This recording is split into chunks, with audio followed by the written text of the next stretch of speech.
पीछे मैंने एक तरह की पोस्ट डाली थी जिसमें मेरे ऊपर गुंडा एक्ट और जिला बदरी कार्रवाई की गई थी।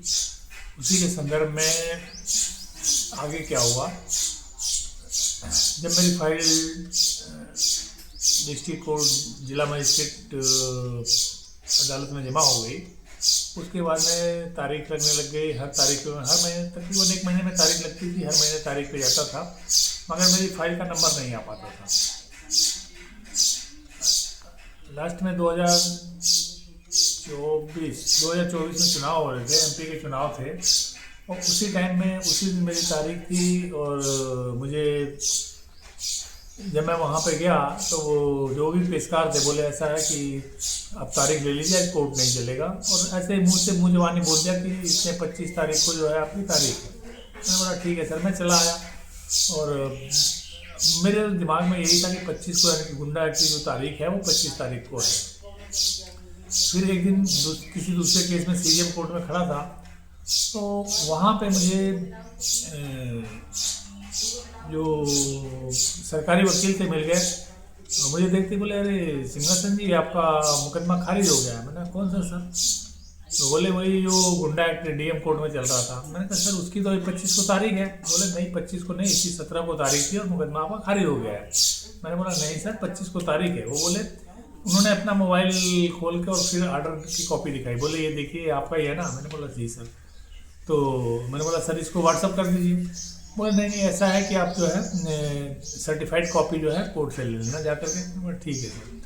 तो हमारे एक दोस्त हैं वकील श्री भरत पांडे, मैंने उनको बताया, उनको पैसे वैसे दिए। मैंने बोला सर ऐसा है कि मेरी एक जो ऑर्डर की कॉपी है इसको निकलवा दीजिएगा। तो बोले ठीक है। तो उसके बाद में मैं चला आया, तो अगले दिन यानी उन्होंने फ़ोन करके बताया कि भाई वहाँ पे जो है मुझे मना कर दिया है, मुझे आपको कॉपी नहीं देंगे, क्योंकि सिंहासन चौहान कोई वकील नहीं था और इस वजह से हम ये कॉपी उनको ही देंगे। तो सिर्फ परेशान करने वाली बात थी और कुछ भी नहीं।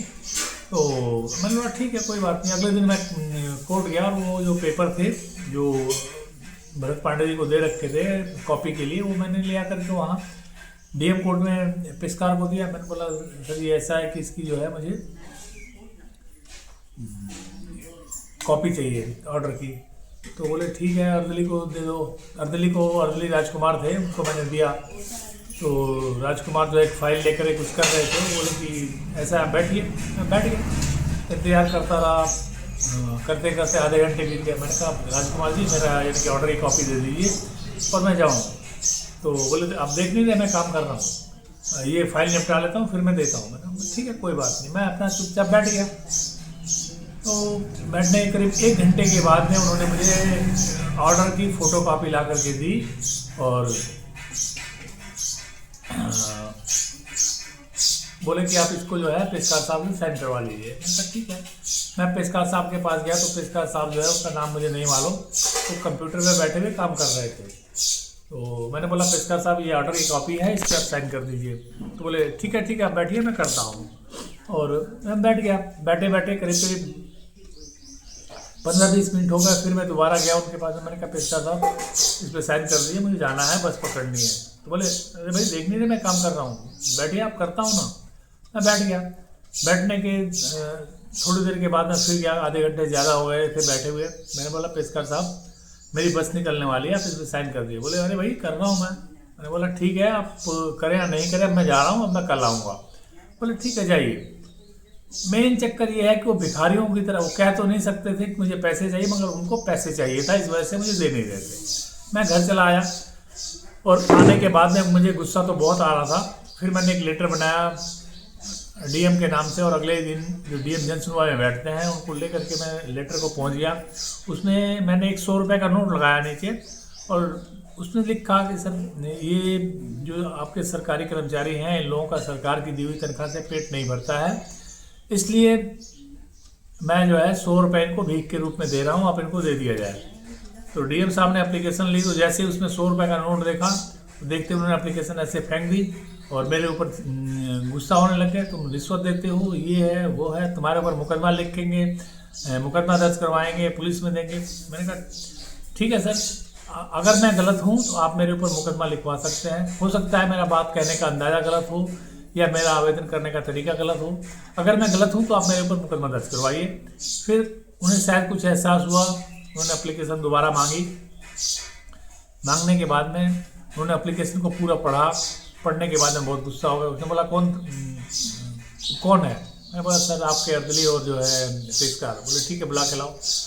मैं साइड से घूम करके उनके कोर्ट में गया और जा करके अर्दली राजकुमार थे और पेशकार थे जो भी, उनको मैंने बोला चलो डीएम साहब बुलावा था। तो वो बोले क्यों? मैंने कहा अब तो डीएमए साहब ने बताया कहाँ बुलावा था ना। अब वो दोनों आदमी जैसे ही डीएम कार्यालय में आए तो डीएम साहब अर्दली के ऊपर एकदम से भड़क गए।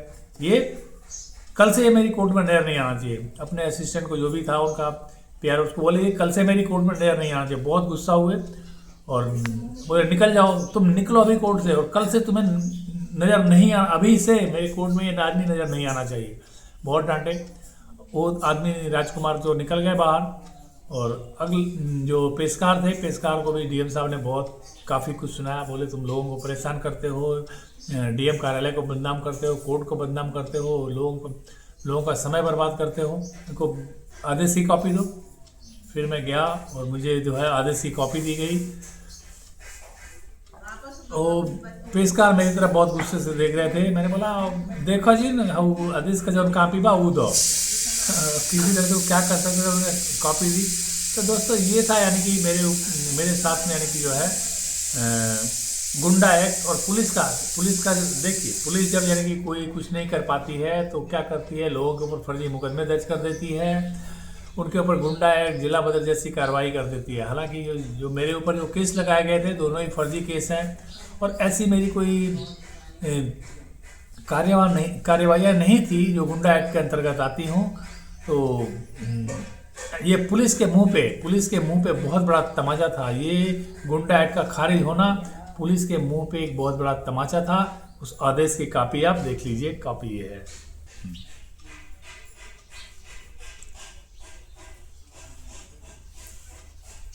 ये देखिए, ये आदेश की कॉपी है जिसमें लिखा हुआ है तदनुसार माननीय उच्च न्यायालय इलाहाबाद द्वारा दिए गए दृष्टांत के आलोक में विपक्षी के विरुद्ध निर्गत नोटिस दिनांक 22/3/2023 वापस किए जाने योग्य है। आदेश अतः विपक्षी सिंहासन चौहान उम्र 50 वर्ष भदन चौहान निवासी शाहपुर टेठिया थाना भीमपुरा जनपद बलिया के विरुद्ध निर्गत कारण बताओ नोटिस दिनांक 22/3/2023 वापस लेते हुए नजदीक को क्या